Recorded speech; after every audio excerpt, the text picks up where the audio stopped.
నిర్ణయం చేశారంటారు.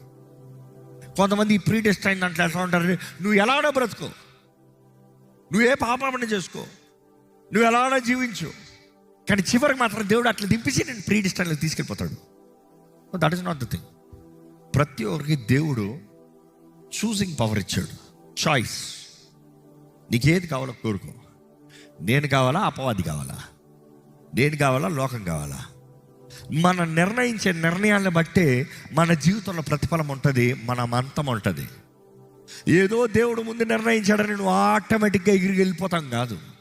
దేవుడి నిర్ణయం ప్రకారం చూడాలంటే అసలు ఏ ఒక్కడు నశించుటా దేవునికి ఇష్టం లేదంట. దేవుని వాక్యం ప్రకారం తెలియజేస్తుంది, ఏ ఒక్కరు నశించే ఇష్టం లేదు, ప్రతి ఒక్కరూ రక్షించబడాలనేది దేవుని ఆశ. బట్ దెన్ మనం చేసే నిర్ణయాలను బట్టి మన ప్రతిఫలం ఉంది అనుకుని చూడండి. ఈరోజు కూడా